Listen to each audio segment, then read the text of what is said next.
anaongea kila mike inapofuata anaikimbilia na kuzungumza. Ushindi na kipato huleta majivuno, raha, lakini naona Mangungu hakupaswa kuzungumza lile swala la Yanga kwa sababu Yanga wameandikia barua na bodi ya ligi ya TFF hata wanasema upendeleo ni wameambia bodi ya ligi. Sasa sema tuambie tuna upendeleo upi, sio sehemu yake, si watani. Hilo la kwanza. Lakini lingine unajua Yanga wanasema kanuni sio shida, shida utekelezaji wa kanuni. Hawana shida na kanuni ambazo zimewekwa, lakini ufuatilishwaji, yani utekelezaji wa zile kanuni. Lakini tukiingia katika mchezo, of course ulikuwa mchezo mzuri sana. Watu wengi tulitaraji kuwa utakuwa mchezo mgumu, tukirifaa mchezo wa kwanza kati ya Simba na Pamba uliofanyika kule mkoani Mwanza, na hata vile viporo viwili vya Simba dhidi ya Mashujaa pamoja na JKT tumeona very narrow ushindi mwembamba, goli 1-0, goli 1-0, 2-1, 1-0. Kwa hiyo unaona kabisa zile ushindani ulipowepo. Kwa hiyo tukaona hata Pamba ambao walikuwa wamepata muda mwingi wa kupumzika, Simba wamecheza back to back michezo hiyo miwili, tukaona kidogo utakuwa ushindani. Lakini katika michezo ya hivi karibuni Simba imecheza kanda safi sana leo kupita hii viporo vingine vilivyopita. Cheza mpira mzuri, very comfortable, ushindi wa magoli 5. Tena ungekuwa makini ungepata ushindi zaidi ya huo ambao wamepata. Lakini cha kusikitisha, labda mashabiki wengi wa Simba watakuwa wameghadhabika ni kutokuwa na clean sheet, kwa sababu kulikuwa na uwezekano pia wa kuondoka uwanjani wakiwa na clean sheet, kwa sababu sasa hivi katika ligi kuu ushindani unakuwa mwingi, ukiachana kufunga magoli, point unazopata, lakini clean sheet nayo imeingia katika orodha ya ushindani wa ligi kuu. Golikipa wa Simba Pimpin Kamara anaongoza clean sheet 16 kwa 14. Kwa hiyo leo angeongeza 17, ingekuwa pengine mwishoni mwa msimu anakwenda kupata tuzo ya golikipa bora, kwa sababu tayari kikanuni ama kiutaratibu inaonekana mwenye clean sheet nyingi ndio golikipa bora. Sahihi. Ukiangalia katika wanaotupia magoli, hat-trick yake ya kwanza so far yupo katika uongozi wa wale wanaoongoza katika magoli 15. Na ukiangalia nominees pamoja na nominees hawajatoka, lakini watu wanaofuatilia ligi kuu wanaona among of them is Jean Chaza nominees wa MVP. Kwa hiyo kama ana assist, anafunga magoli kama vile, na Simba nafasi iliyokuwa nayo kimaliza pengine mbeba taji ama nafasi ya pili, of course utaweza kumtem kwamba mmoja wa washindani wa hii nominee ya MVP. Kwa hiyo Simba leo wamepata kila kitu kasoro kimoja tu, clean sheet ndio wamekosa.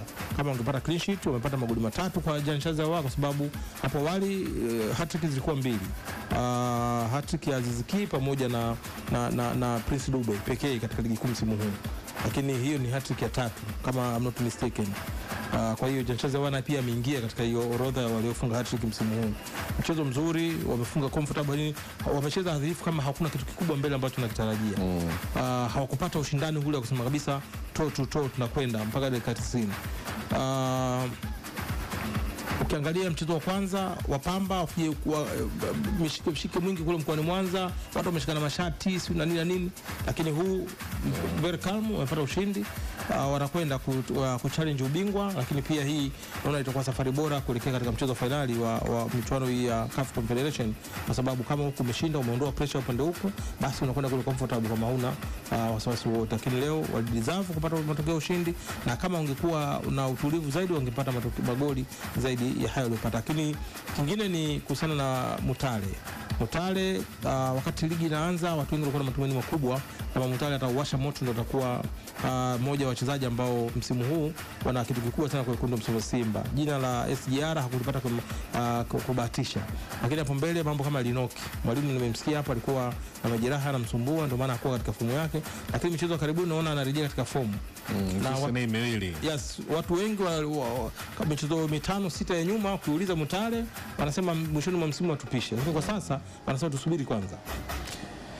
Na nimeona pia mwalimu hapana wa Pamba Menziro amekiri, ukifuatia maneno ya Master hapo kwamba namna Simba alivyopata matokeo comfortably, Mwalimu Menziro amekiri hatakuwa heshimu Simba, na huenda ndio sababu iliyopelekea kuadhibiwa kwa kiasi kikubwa kiasi hiki. Nadhani kichwa cha wachezaji ama wachezaji waliingia na matokeo ya mchezo uliopita, wakasahau pengine Simba alienda akiwa na alama moja mkononi ambayo ni home ground, na mashabiki pia ambao walikuwa na mbele. Sio kuwa na ahadi sijui. Mechi hizi zina ahadi zote hizi. Hii haijatangazwa, yani ahadi labda ilikuwa kisirisiri. Sema Felix Menziro, kocha wa Pamba, mimi binafsi hata asubuhi nilizungumza, sio ni namna ambao anapata ushindi dhidi ya Simba, kwa sababu ukiwatazama namna walivyokuwa wanacheza, moja kati ya sifa ya Pamba ni kwamba hawamiliki sana mpira Priska. Timu ambayo inacheza sana mipira direct ile. Hata kwenye wastani na pass, nadhani kwenye ligi kuu ndio timu ambayo imepiga pass chache. Ukicheza dhidi ya klabu kama ya Simba, huna silaha kumiliki mpira, watatawala game. Wakitawala game kwa ubora wa wachezaji ambao upo, wanatengeneza tu nafasi. Ndio maana kuna nafasi nyingi sana zilitengenezwa. Defensively pia, kama alivyozungumza Fred, naungana naye kwamba hawakuwa imara sana. Yaani backline yote haikufanya kazi yao ipasavyo kwa siku ya leo. Ni kama waliamka vibaya. Makosa mengi waliyafanya. Wachezaji wa Simba waliweza ku attack box kirahisi sana. Na kwa Simba nadhani pia credit ni muongezee Jean Charles Ahoua kama alivyozungumza Master. Kadri unavyozidi kumwangalia namuona pia kuna utofauti wake na wachezaji wengine ambao wanacheza nafasi kama yake ya kiungo mshambuliaji. Yeye anacheza kama second striker, yani kama striker wa pili, sio kiungo mshambuliaji pasei kama wanapocheza wengine. Ndio maana imekuwa rahisi kwake kupata nafasi ndani ya penalty box, nafasi za wazi kabisa, na amekuwa capitalize. Yani mtu ambaye anacheza na movement za striker. Yani kama striker ukiama nafasi, Jean Charles Ahoua ataitafuta ile shambulia, na kama mpira ukija atafunga. Dimension nyingine ya game ambayo anayo kwenye Arsenal yake, ambao hawana wachezaji wengi sana kwenye ligi kuu. Otherwise, lakini pia wachezaji wengine wame step up Priska. Nimeona leo Kijefa amecheza na amecheza vizuri sana. Kuna kipindi Fadlu pia alishift na kuanza kutumia beki watatu nyuma, wakacheza vizuri sana. Alipotoka Abdurazak Hamza akaingia Chemalon, Karabua akawa upande mmoja, Mohamed Hussein akawa upande wa pili. Japokuwa iliyofanya Simba kidogo wawe slope in defense, lakini so far team nadhani ili show up kwa asilimia kubwa. Kudos kwa Jean Charles Ahoua.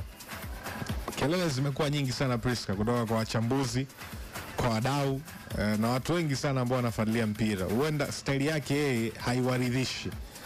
Huenda wanasema kwamba Jean Charles Ahoua sio mchezaji ambaye anafanya maamuzi sahihi kwenye nyakati sahihi. Mfano rahisi tu ni ile game ya Stellenbosch ile ambayo ilipigwa kwenye uwanja wa New Aman Complex. Lakini numbers na ambacho anakifanya Jean Charles Ahoua inatosha kuwanyamazisha watu kwamba huyu ni mchezaji wa caliber ya kiasi gani. Not flashy kwamba anaweza kupiga chenga 2-3 kafry, sio mtu kapiga tobo kafanya hivi, no. Lakini kazi anaifanya. Kwa so far mchezaji bora kwa upande wa Simba ni Jean Charles Ahoua, na kama Simba wakifanikiwa kufanya vizuri kwenye mbio za ubingwa, kwa sababu hapa tunazungumzia Simba utofauti wake na kinara ambaye ni Young Africans ni alama 4. Simba akiwa na mchezo mmoja mkononi. Kama akifanikiwa kufanya vizuri kwenye mchezo mmoja ukabaki na hiyo mingine iliyosalia, hakuna tena haja ya kujadili mchezaji bora wa msimu, kwa sababu mchezaji ambaye amekuwa na output kubwa kwa upande wa Simba ni Jean Charles Ahoua. Tujifunze kuchelewa kuwakosoa wachezaji. Joshua Mutale pia anatu prove wrong. Japokuwa mimi bado sija convinced Priska kwa Joshua Mutale, performance yake kwenye hizo game mbili. Natamani iendelee kupanda juu kwenye graph yake, kwamba aendelee kuperform. Haitoshi kunipa validation kwamba so far ni mchezaji ambaye ni mzuri kiasi hicho kwa upande wa Simba. Bwana, Simba wanaendelea kula viporo vyao ambavyo walikuwa wamevibakisha, na ilikuwa ni mchezo wa Wekundu Msimbazi Simba, ambapo walikuwa hapo nyumbani pale kwenye uwanja wa KMC Complex ambapo walikuwa wakiwakaribisha Pamba Jiji kutokea kule mkoani Mwanza. Na kama kawaida Wekundu Msimbazi Simba wameendelea kujihakikishia alama 3 kwa kila kiporo ambacho wanaendelea kukila. Na mchezo huo bana, Wekundu Msimbazi Simba wamefanikiwa kuibuka na ushindi mnono wa mabao 5-1. Mabao yaliwekwa kimiani na Jean Charles Ahoua pamoja na Christian Lionel Ateba. Jean Charles Ahoua anaondoka kuwa man of the match kwenye mchezo huo, lakini pia anakuwa anaondoka na mpira pia mara baada ya kuweza kufunga mabao matatu kwa maana ya hat-trick, na moja kwa moja anaenda kukaa pale kileleni kwenye orodha ya wafungaji bora kwenye ligi kuu ya hapa nchini Tanzania kwa maana ya ligi ya NBC Premium League. Mabao mengine yaliweza kufungwa na Christian Lionel Ateba. Ateba aliweza kufanikiwa kufunga mabao mawili na kumfikisha pia na yeye kwenye idadi ya mabao 9, lakini mara baada ya wekundu Msimbazi Simba kuweza kuondoka na alama tatu muhimu, ni moja kwa moja sasa wanakuwa wamefanikiwa kukusanya alama 66 nyuma ya Young Africans ambapo wao wana pointi 70, na wekundu Msimbazi Simba mechi nyingine ambao wanaweza wakacheza itakuwa ni KMC ambapo pia mechi hiyo itaenda kupigwa pale pale KMC Complex. Na mwanzo KMC bana walikuwa wamepeleka mechi yao kule mkoani Tabora, lakini mara baada ya wekundu Msimbazi Simba kuweza kufika fainali, basi wao wakaamua kwamba waiache mechi pale pale Dar es Salaam ili kuweza kuwapa wekundu Msimbazi Simba muda zaidi wa kuweza kujiandaa na mchezo huo wa kimataifa. Unaweza kaona ni uzalendo wa hali ya juu ambao KMC wameweza kuonesha. Wekundu Msimbazi Simba endapo wataweza kushinda mchezo huo dhidi ya KMC watakuwa wamefikisha alama 69 nyuma ya kinara Young Africans ambaye tayari amekwisha kukusanya alama 70. Lakini cha msingi kwa wale ambao wanaendelea kuifuatilia Mlacha Media, kama bado hujasubscribe, bado una nafasi ya kuweza kusubscribe. Njia ni rahisi tu, unabonyeza maandishi yaliyoandikwa subscribe ambayo yapo upande wako wa kuume hapo, na moja kwa moja utakuwa umefanikiwa kujiunga na familia hii ya Mlacha Media. Bwana, endelea kuifuatilia Mlacha Media ili uendelee kupata zile update nzima kuhusiana na michezo mbalimbali hasa ligi kuu ya hapa nchini Tanzania, lakini pia bila kusahau tetesi mbalimbali za usajili pia tunakuwa tunakuletea hapa kunako channel hii ya Mlacha Media. Jina langu ni Innocent Mlacha na hii ni Mlacha Media. Endelea kuifuatilia Mlacha Media, uwe na wakati